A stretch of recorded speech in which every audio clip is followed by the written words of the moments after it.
Bueno, esta mañana vamos a hablar acerca de un nuevo comienzo y le voy a invitar a que abra su Biblia en el libro de los Salmos, Salmos capítulo 1, y vamos aquí al libro de los Salmos. A ver, yo estoy aquí abriendo mi libro de los Salmos y mi mensaje porque no quiere abrir. Nada de que me quede sin mensaje ahorita. Era todo lo que faltaba, que no quisiera abrir esto. A ver. Miren, una pantallita azul, ¿no les gusta? Oh, opening, un nuevo comienzo. Perfecto, ahora sí. Porque no lo imprimí. Así es que el libro de los Salmos, y vamos a hablar acerca de este salmo maravilloso. ¿Y cuántos de ustedes quieren tener un bendecido 2015? Amén, ¿verdad? Que todos desean, no queremos un año 2015 malo, sino al contrario, queremos un año de bendición. Y cuando nosotros saludamos a las personas pues, y les deseamos un feliz año, muchas veces le decimos que Dios te bendiga, que tengas un año lleno de bendición. Ahora, lo que nosotros queremos decir cuando hablamos de una bendición, lo que estamos diciendo es que tú tengas el favor de Dios sobre tu vida. Entonces, cuando nosotros bendecimos a una persona, lo que realmente estamos haciendo es deseándole que el favor de Dios esté sobre su vida. Es muy interesante que una de esas pláticas que hemos tenido aquí, luego los sábados en las reuniones de oración, nos compartió un hermano que en la Biblia, en el Nuevo Testamento, no encuentra aquí la palabra de que Dios te bendiga, sino más bien es paz y gracia a ustedes, porque nosotros ya hemos sido bendecidos en el Señor Jesucristo.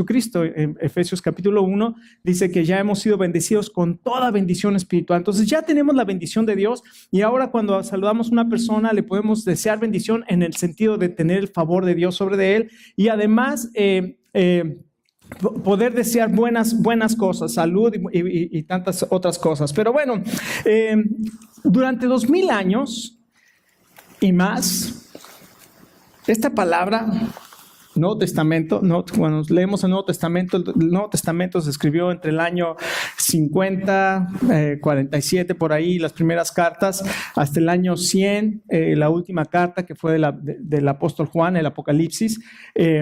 Durante 2000 años la palabra de Dios ha permanecido fiel.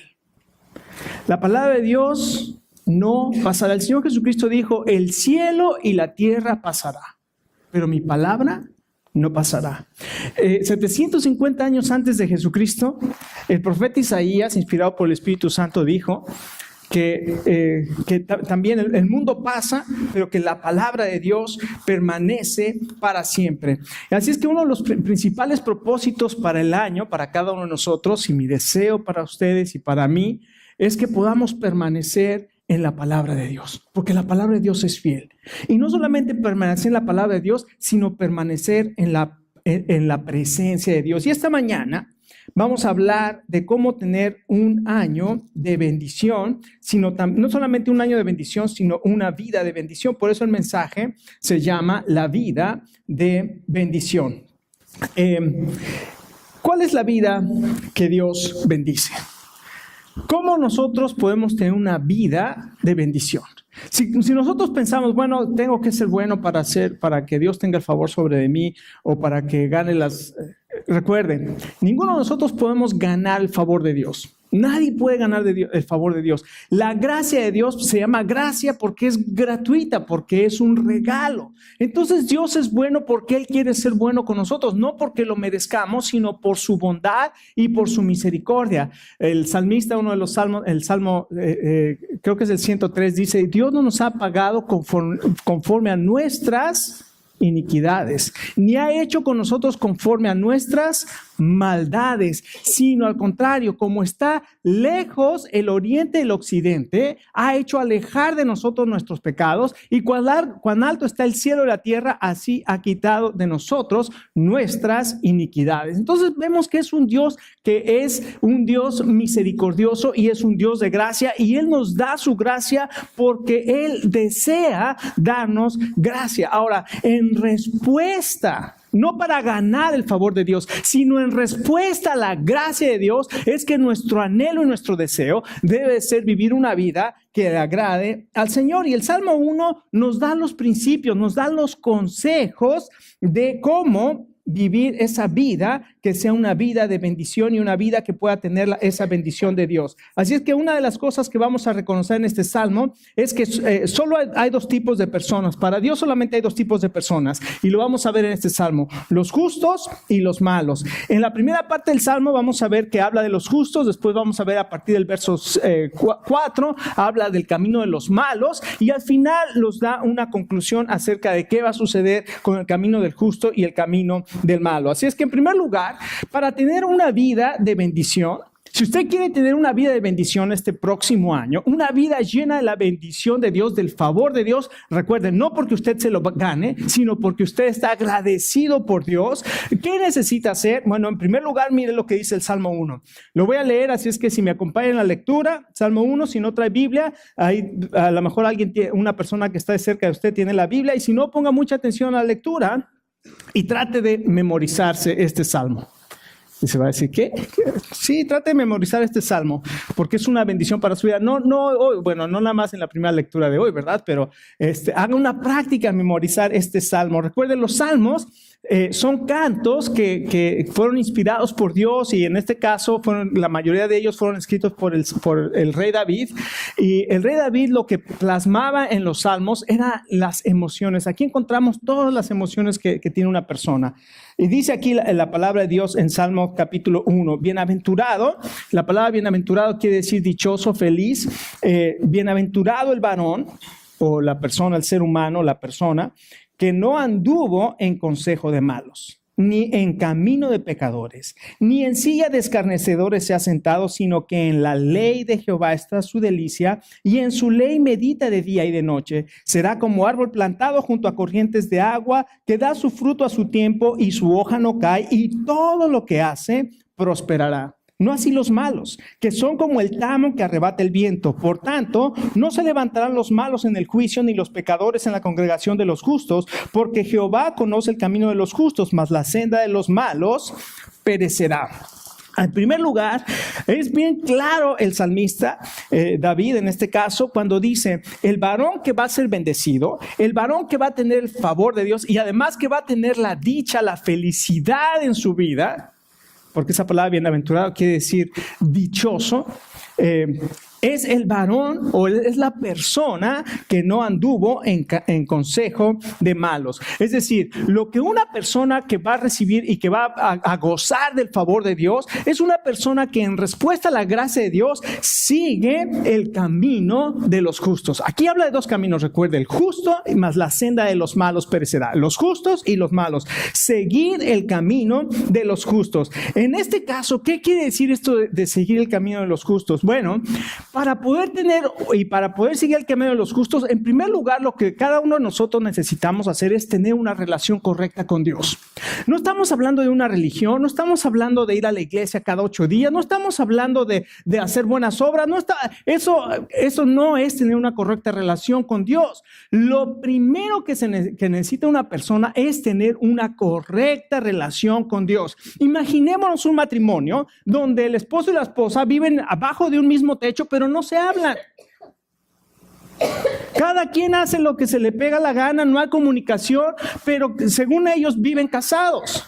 Una relación con Dios, nosotros podemos tener una religión y ir a la iglesia, pero no tengo una relación con Dios. No lo conozco, no abro su palabra, no la leo, no hablo con Él en oración, no le pregunto qué es lo que tú quieres que haga, sino hago mi propia voluntad. Entonces, una correcta relación con Dios comienza a través de ese conocimiento personal, experimental del Señor Jesucristo.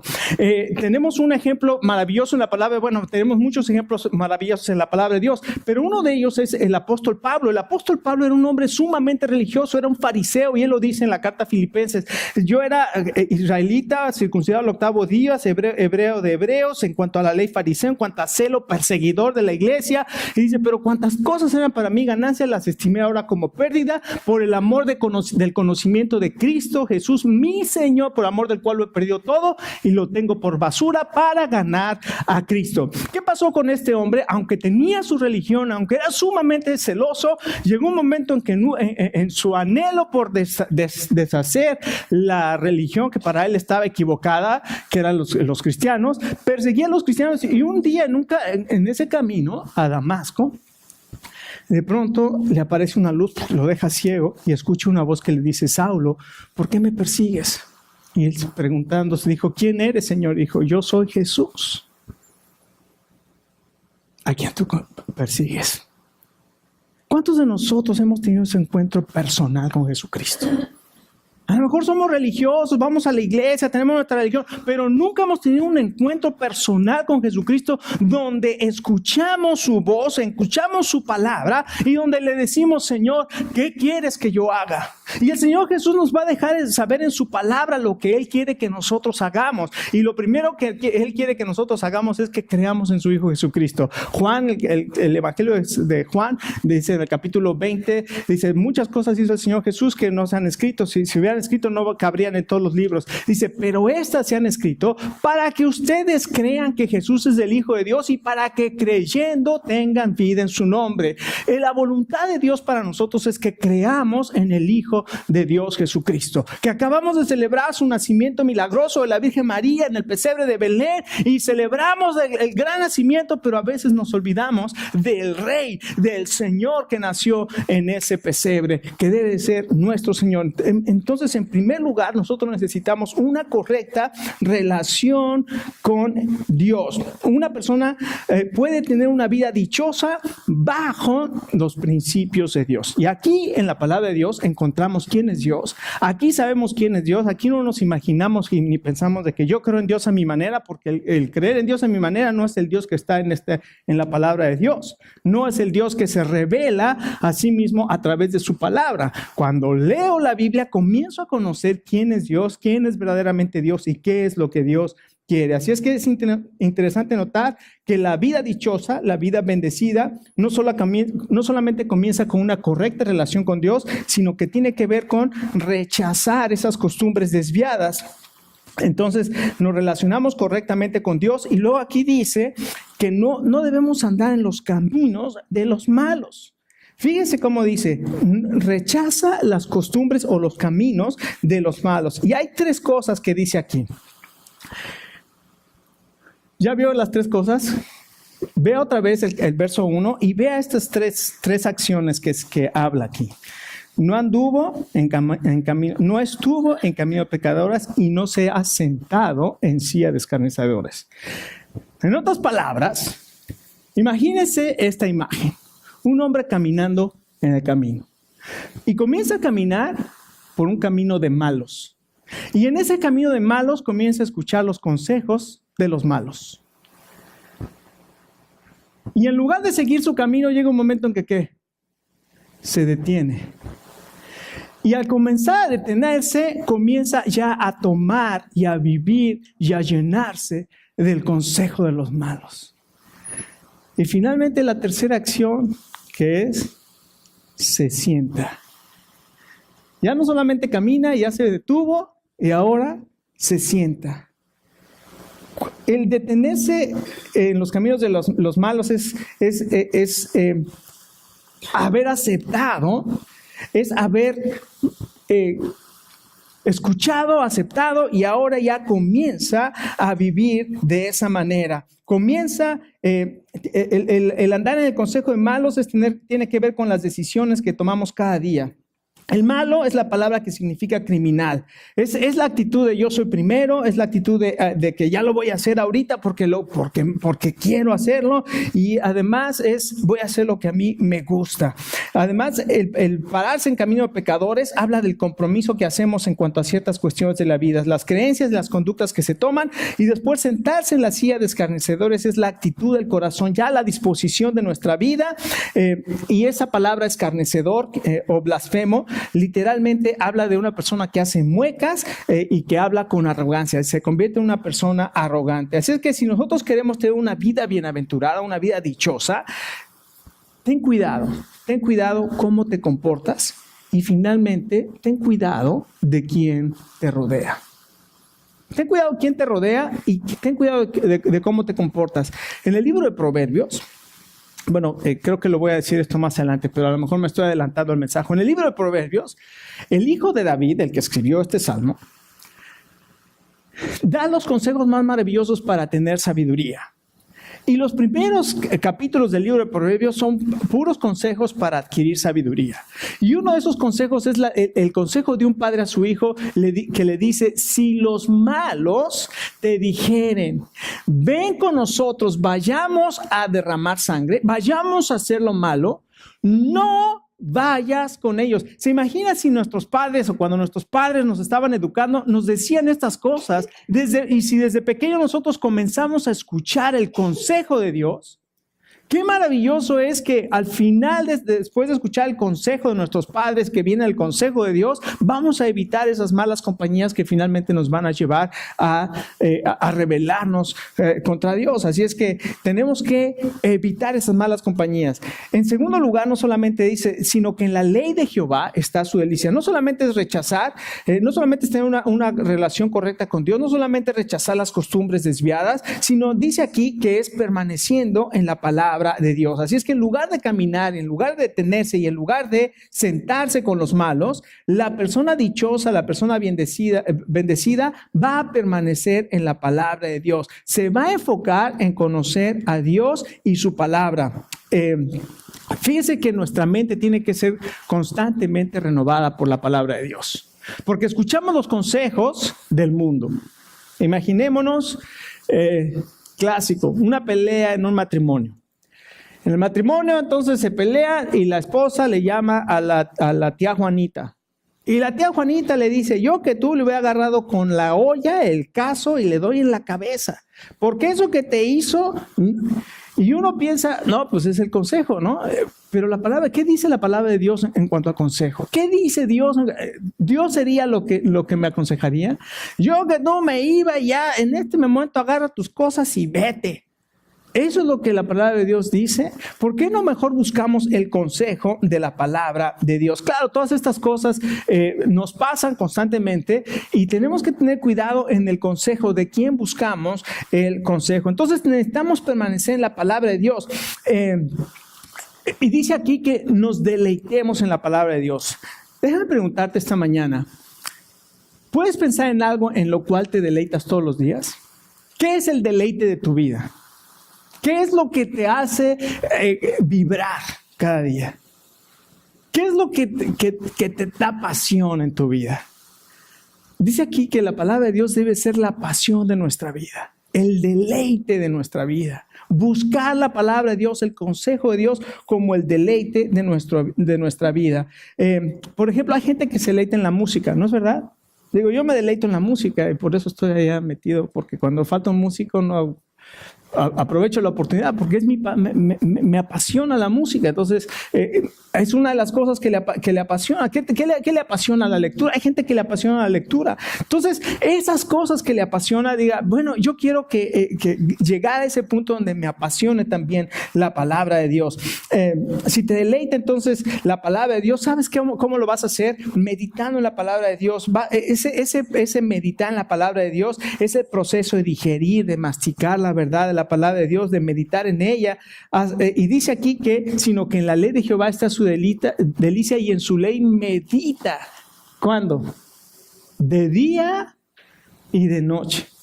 Qué maravilloso es poder empezar el día leyendo la palabra de Dios y terminar el día leyendo la palabra de Dios y meditando en ella. Ahora, aquí les voy a hacer un reto para este año. ¿Realmente quiere meditar en la palabra de Dios? ¿Realmente quiere conocer la palabra de Dios? Ahí les va el reto. La mayoría de nosotros tenemos un teléfono inteligente. El mío ya no es inteligente porque de plano dijo, tú no puedes. Pero aquí en el teléfono inteligente, todos podemos cargar una aplicación que se llama YouVersion. Y ahí en esa aplicación YouVersion, que es gratis, ni siquiera nada más la carga y tiene ahí planes de lectura. Va al menú y dice planes. Y ahí encuentra sus planes. Yo ya acabé este año, yo no sé por qué acabó antes, el 24 acabó el de cómete este libro que es toda la Biblia en un año. Entonces, como acabé ese, empecé a leer la historia de Cristo. Ya voy a acabar, me falta un día. Entonces leí 355 días, creo que la palabra de Dios, terminé y ahora estoy leyendo otra parte porque se me acabó ese plan y ese es el plan de mi esposa. Entonces, esa línea verde quiere decir que ya terminé el plan de lectura. Entonces, ponga un plan de lectura para este año y pueden, no tiene que ser leer toda la Biblia en un año, se lo recomiendo. ¿Y sabe cuál le recomiendo? El cronológico. Hay un plan que dice lectura de la Biblia cronológica. Entonces, vea ese cronológico y comience a leerla porque le va a ser más clara la Biblia porque la va a estar leyendo cómo sucedieron las cosas, ¿ok? Entonces, lo puede leer, pero hágalo y ahí mismo le va a decir cuántos días le faltan, cuántos días lleva, si se faltó algún día, la puede compartir con amigos, le puede decir a alguna persona que sea su compañero de lectura y cuando usted no lea le va a mandar un mensaje, no leyó, entonces el amigo le puede llamar y decirle, amigo, continúa, vamos a hacerlo. Entonces, le reto a que pueda hacer eso. No solamente entonces es permaneciendo en la palabra de Dios, fíjese lo que pasa en el verso 3. Que da su fruto a su tiempo. Quiere decir que produce frutos. Es que la persona que establece su vida bajo los principios de la palabra de Dios es como un árbol plantado junto a agua firme, que es un árbol que comienza a echar raíz, que crece firme y además que es fértil. Fíjense que hay unos árboles en la Sierra Nevada de California que se llaman secoyas. No sé si alguna vez ha escuchado de estos árboles. Son unos como cipreses, como unos pinos de tronco color rojo y crecen aproximadamente 90 metros. 90 metros son los árboles, los segundos árboles más altos del mundo. Hay otros creo que son eucaliptos que están en Australia. Pero estos árboles, cuando comienzan a echar raíz, empiezan a echar raíz y esa raíz comienza a crecer y crecer y crecer y crecer por abajo. Ni siquiera te das cuenta cuánto comienza a crecer antes de que comiences a crecer el tronco. Y cuando comienza a crecer aquel tronco, es impresionante esos árboles de casi, imagínense, el diámetro del árbol es de 10 metros. Y la altura es de 90 metros. Y esos árboles están diseñados para las malas, los tiempos y todas las tempestades que caen en esos lugares para permanecer.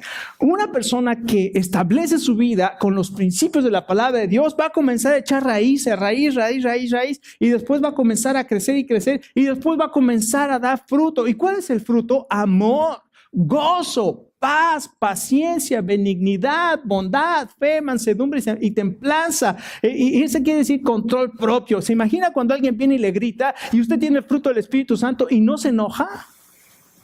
¿Se imagina cuando alguien viene bla, bla, bla, y usted tiene el control propio del Espíritu Santo, ese fruto por haber estado en la palabra de Dios, permanecido en la presencia de Dios y no se enoja? ¿Se imagina que alrededor de usted está todo un caos en la vida y usted hay gozo y paz en su corazón porque es el fruto del Espíritu Santo sobre su vida? Qué impresionante, pero nosotros cuando no estamos enraizados en la palabra de Dios, todas las circunstancias nos afectan, nos enferman, nos ponen de malas, peleamos con todo el mundo, en lugar de estar permaneciendo en la palabra de Dios con el control del Espíritu Santo sobre nuestra vida. Y no solamente entonces nos habla de permanecer o seguir el camino de los justos, sino después nos habla de que tenemos que escapar del camino de los malos. El verso 4 dice, no así los malos que son como el tamo que arrebata el viento, por tanto no se levantarán los malos en el día del juicio. Entonces aquí nos dice, no andes en el camino de los malos, tienes que andar por el camino de los justos. Y aquí otra vez esa palabra malos se traduce como criminal, como un impío. David, el que escribió este salmo, ya había experimentado en su vida de todo tipo de cosas. Había experimentado grandes triunfos, pero también había experimentado rechazo y persecución y violencia y sospecha y traición. Pero su ancla, para no ser movido por tantas emociones, su ancla era la palabra de Dios. Y esta experiencia fue la que le transmitió a Salomón cuando le dijo, no vayas, porque hijo mío, si los malos te dicen, ven con nosotros, no vayas con ellos, porque el fin es muerte. Ese consejo de los malos los va a llevar a perderse. Si usted lee Proverbios capítulo 1, mire, vamos a leer Proverbios. Proverbios es el siguiente libro que está después de Salmos. Solamente voy a leer algunos versos para que nos demos cuenta del consejo que David le dio a su hijo Salomón y le dijo, oye, hijo mío, la instrucción de tu padre y no desprecies la dirección de tu madre. ¿No son buenos consejos? Escucha el consejo de tu padre, no desprecies la dirección de tu madre, porque adorno de gracia serán a tu cabeza y collares a tu cuello. Hijo mío, si los pecadores te quisieren engañar, no consientas. Y si dijeren, ven con nosotros, pongamos acechanzas para derramar sangre, acechemos sin motivo al inocente, los tragaremos vivos como el Seol y enteros como los que caen en el abismo, hallaremos riquezas de toda clase, llenaremos nuestra casa de despojos, echa tu suerte entre nosotros, tengamos todos una voz. Fíjate todo a lo que te invitan los malos. Dice, hijo mío, no andes en camino con ellos, aparta tu pie de sus veredas, porque sus pies corren hacia el mal y van presurosos a derramar sangre. Y fíjense lo que dice, porque en vano se tenderá la red ante los ojos de toda ave, pero ellos a su propia sangre ponen acechanza. Es decir, ¿de qué sirve que las aves estén ahí y uno ponga la red? De todas maneras, las aves van y caen en la red. ¿De qué sirve el consejo para los malos si de todas maneras a los malos no les va a interesar el consejo y van a ir y van a caer en la red y desgraciadamente van a perecer, como lo vamos a ver en un momento? Entonces nos dice, no andes, apártate de su camino. ¿Por qué? Porque su camino y todas sus cosas que hacen son vanidad. ¿Qué quiere decir esto? No tiene sustancia. Todos los consejos, todas las cosas, todas las actividades que hace el malo no tiene sustancia ni tiene nada que realmente satisfaga la vida. Todas las cosas que hacen, sus actividades, sus consejos están vacíos, están huecos. Tienen apariencia externa, como las nueces. Imagínese una nuez. Es dura por fuera, pero cuando usted la abre y se come lo de adentro, queda vacía y no queda absolutamente nada. Eso es el consejo de los malos. Es algo que dentro no tiene sustento, no tiene sustancia. Y así es el consejo. Por fuera se ven poderosos, pero delante de Dios son como el polvo que el viento se lleva. Y eso es lo que dice aquí. Dice que son como el tamo, son como la paja que el tamo es lo que queda, el desperdicio.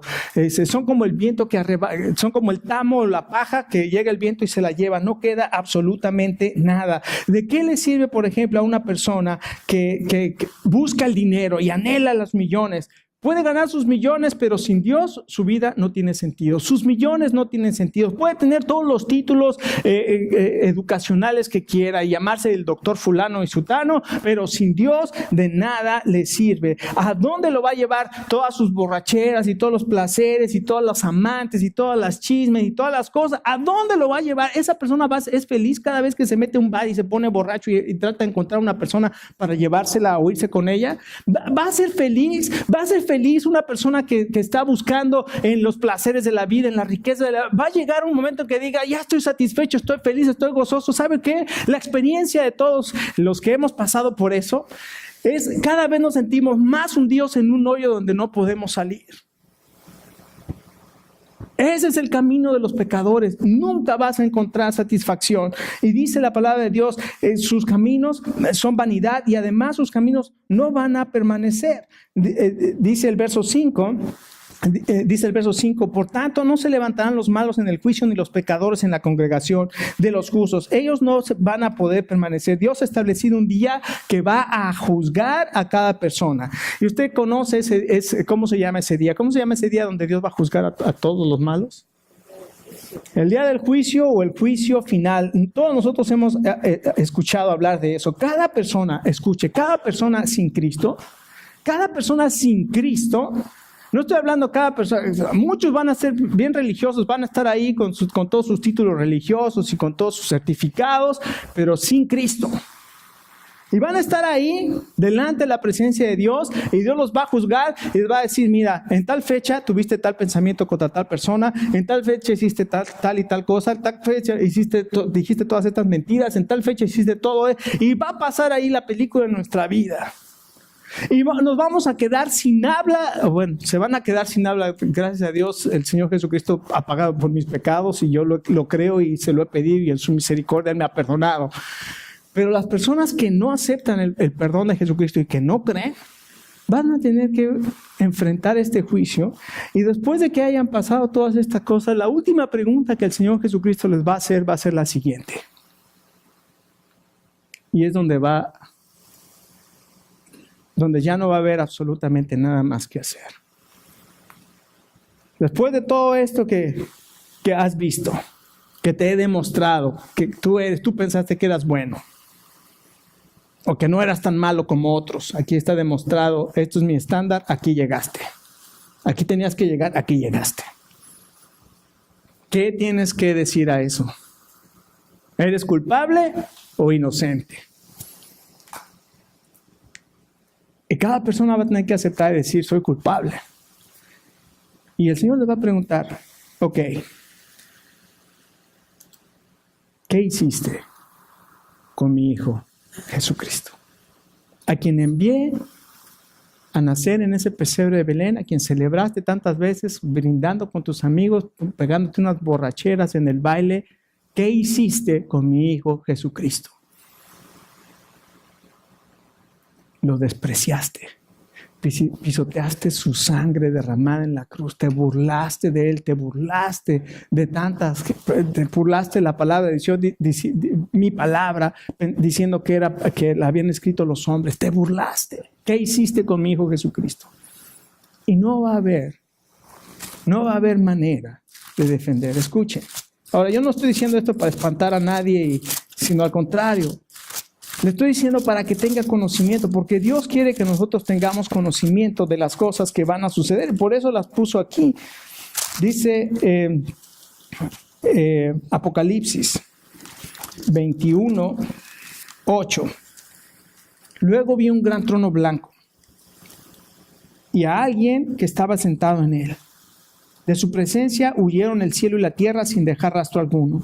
Vi también a los muertos, grandes y pequeños quiere decir los poderosos y los no poderosos, de pie delante del trono.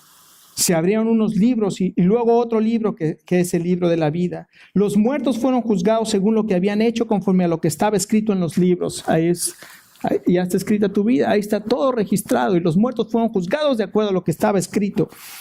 Y dice, pero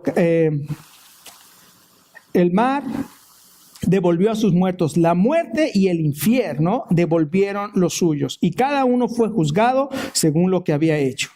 La muerte y el infierno fueron arrojados al lago de fuego. Qué interesante que la muerte es un enemigo de Dios, ¿sabía? La Biblia dice aquí, la muerte va a ser arrojada en el infierno y el lago de fuego, y el infierno va a ser arrojado también a este lago de fuego. Entonces la muerte y el infierno son dos cuestiones que son enemigos de Dios. Dice, y aquel cuyo nombre no estaba escrito en el libro de la vida era arrojado al lago de fuego. El libro de la vida es el libro donde se registran todos los nombres de aquellas personas que creen en el Señor Jesucristo y le reciben como su Salvador. Y que comienzan a vivir, recuerde, no ganan el favor de Dios por hacer buenas obras, sino que reciben primero la gracia, el regalo, el perdón que hay en Jesucristo. Y una vez que el Espíritu Santo viene a su vida, entonces comienza a vivir de una manera diferente. Y su nombre queda registrado en el libro de la vida y nunca van a pasar por juicio. ¿Sabe por qué? Porque Jesucristo recibió el juicio que cada uno de nosotros merecíamos. Él lo recibió en la cruz del Calvario. Él pagó por nuestros pecados.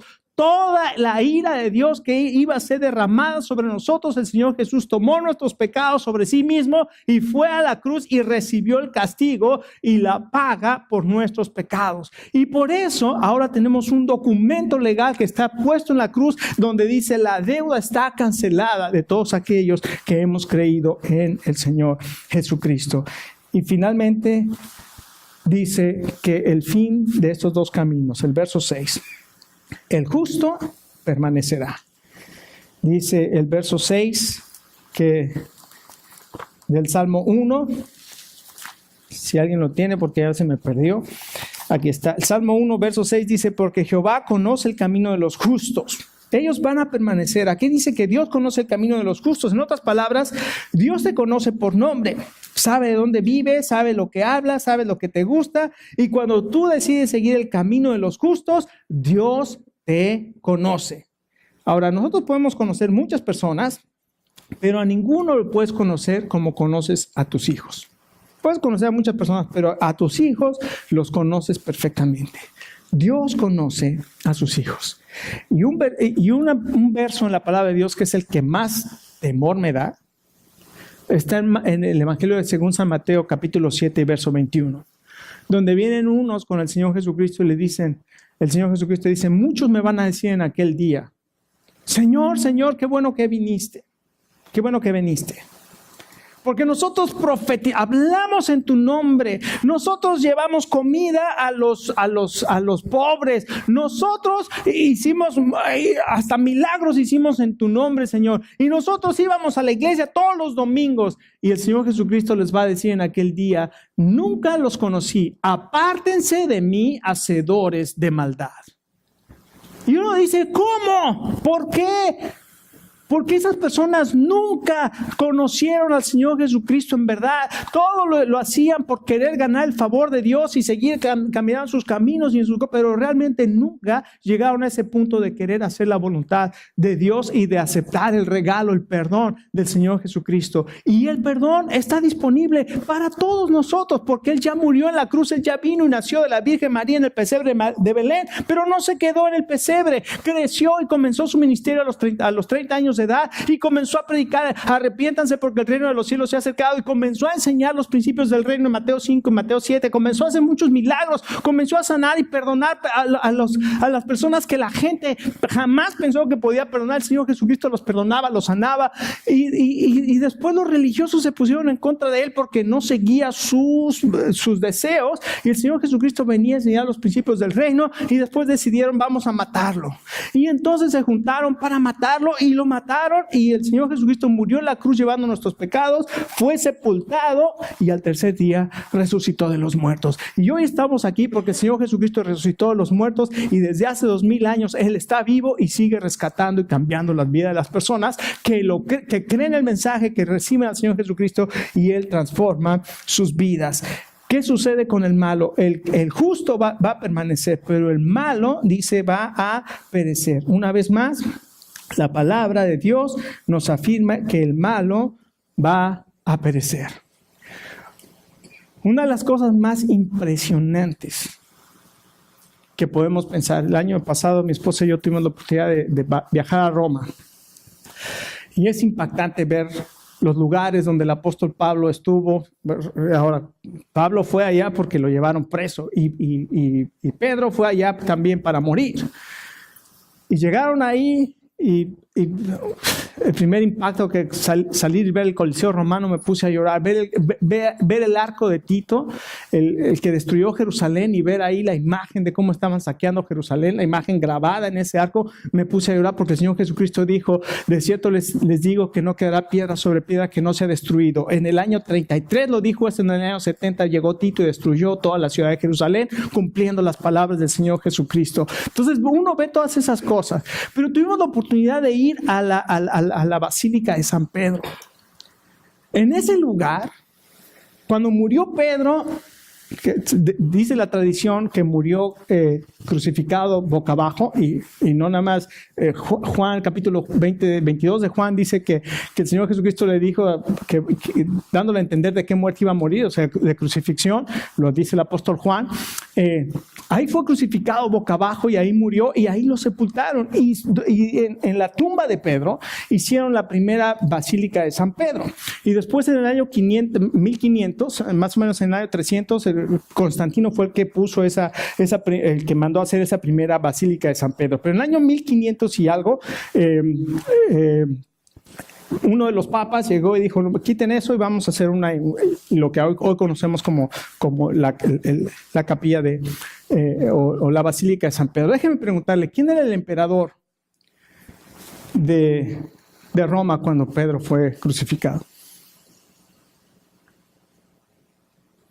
Nadie se acuerda del emperador, pero todos conocemos a Pedro. El camino de los malos perecerá, pero el de los justos va a permanecer. Todos conocemos quién es Pedro, y ahí está un tremendo edificio que se llama la Basílica de San Pedro, pero aquí está un emperador que nadie se acuerda de él. ¿Y sabe quién era? Era Nerón. ¿A quién le llaman Nerón ahora? A los perros le llaman Nerón. ¿Por qué? Porque el camino de los justos va a permanecer, pero el de los malos va a perecer. Déjeme decirle, hoy usted y yo nos tenemos delante de nosotros el camino de los justos. Y Dios nos invita y dice, ven por el camino del justo. Yo ya hice todo para que tú vengas. Es una invitación, no tienes que pagar nada. ¿Quieres venir al camino del justo? No es un crucero. No es que te subes al crucero y tráeme una coca, Señor. Y el Señor es nuestro sirviente. No, el camino de los justos es un camino donde vamos a vivir en los principios de Dios. Vamos a caminar los principios del Señor. Pero si nosotros no estamos dispuestos, lo que la Biblia nos dice es, el camino de los perversos va a perecer. Y van a ser olvidados, y peor, van a ser juzgados. Entonces esta mañana tenemos delante de nosotros la gran oportunidad, una invitación maravillosa de Dios, donde este 2015 que vamos a comenzar en unos días, puede ser el año que sea la gran diferencia en mi vida. Pero lo más importante, no es que sea un año de bendición, sino una vida de bendición. De aquí en adelante, tu vida va a ser transformada cuando tú tomas el reto y dices, Señor, yo te conozco como mi Salvador, pero reconozco que no he caminado como debo caminar. Ahora quiero caminar como tú quieres que yo camine. Y quiero andar por ese camino. Y voy a hacer un compromiso de permanecer en tu palabra. Y voy a hacer ese plan y voy a leer. Y en la mañana voy a leer a lo mejor 2 capítulos y en la noche 2 capítulos. Pero voy a meditar en ellos y voy a dejar que tú hables a mi vida. ¿Está usted dispuesto? Más aún, ¿está usted dispuesto esta mañana? Tal vez usted no conoce al Señor Jesucristo como su Salvador. Ha escuchado hablar de Él, tiene su religión, pero realmente no lo conoce. Y esta mañana el Espíritu Santo está tocando ahí en su corazón y usted sabe que algo está sucediendo. Esa es la palabra de Dios, es el Espíritu de Dios hablando a su corazón. Esta mañana lo que usted puede hacer es decirle a Dios, Señor, perdóname, porque yo he pecado contra ti.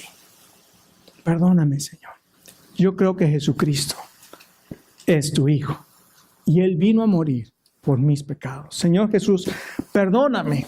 Yo no puedo hacer nada, pero puedo aceptar el regalo de tu perdón. Perdóname y transfórmame. Deje que su Espíritu Santo venga a usted y que su Espíritu comience a transformar su vida para la gloria de Dios y para que usted pueda tener una vida de bendición. Vamos a ponernos de pie y vamos a orar. Padre, queremos darte muchas gracias por el mensaje de tu palabra. Porque, Señor, cuando venimos a tu palabra palabra es perfecta, tu palabra permanece para siempre. El Salmo 19 dice que más preciosa es que el oro y que la plata. Y Señor, tu palabra, Señor, gracias porque ella permanece, porque nos da consejo. Y gracias por este maravilloso consejo del Salmo 1, del camino del justo y el camino de los malos. Pero, Padre, gracias porque tú nos haces un reto en este día y nos invitas a caminar, a ir por ese camino de los justos. Señor, gracias porque ya el precio fue pagado. Y Señor, hoy lo único que necesitamos es decidir de corazón seguirte. Tal vez esta mañana tú necesitas ponerte a cuentas con Dios y comenzar esa correcta relación con Él. Yo no te voy a invitar a ninguna religión porque ninguna religión te va a salvar. Jesucristo no es una religión, Jesucristo es una persona y tú necesitas una relación con una persona que es Jesucristo. Yo te voy a invitar, si nunca has seriamente recibido ese perdón y le has pedido perdón a Dios por tus pecados, hoy es el día que tú puedes venir y decirle, Señor, perdóname. Perdóname, Señor. Yo te pido que vengas a mi vida. Yo creo que Jesucristo murió por mí en la cruz del Calvario y que Él pagó todo el castigo que yo merecía. Él pagó la deuda que yo tenía contigo. Y Señor, gracias, porque tú me ofreces el perdón. Y yo te pido que me perdones, que seas mi Señor y mi Salvador, que vengas a mi vida. Si tú estás deseoso de tener esta nueva vida y este perdón, ahí en tu lugar, dile estas palabras a Dios, no porque yo las diga, sino porque tú se las vas a decir a Dios de tu corazón y Él las va a escuchar. Pero dile así: Señor, te pido perdón por mis pecados. Hoy reconozco que he pecado contra ti y que aunque he oído acerca de Jesucristo, realmente nunca le he conocido. Gracias, Señor Jesús, por nacer para ir a morir en una cruz por mis pecados. Señor, te pido que me perdones y que me limpies de todos mis pecados con esa sangre que tú derramaste en la cruz. Hoy te pido, Señor, que vengas a mí. Abro la puerta de mi corazón. Te pido que entres, que me llenes de tu presencia y que a partir de hoy yo pueda ser una persona diferente, creada en Cristo Jesús para la gloria de Dios. Ayúdame, Señor, porque el camino no va a ser fácil, porque va a haber obstáculos, porque va a haber pruebas, pero te pido que me fortalezcas y que uses mi vida para tu gloria. Te lo pido, Señor, en el nombre de Jesús. Y así con nuestros ojos cerrados, si hay alguna persona que en esta tarde hizo esta oración, ahí solamente levante su mano, me gustaría saber, levante su mano si este día hizo esta oración. Gracias a Dios. ¿Alguien más que haya hecho esta oración? Gracias a Dios por las personas que han hecho esta oración. Me da mucho gusto, y la palabra de Dios dice esto: si alguno está en Cristo, es una nueva criatura. Las cosas viejas pasaron. Ya olvídese, todo el pasado ya pasó y usted no puede hacer nada por ello. Eso el Señor Jesucristo ya lo perdonó. Pero he aquí, dice la Biblia, todas las cosas son hechas nuevas. Usted tiene un nuevo comienzo y una vida diferente en Cristo Jesús.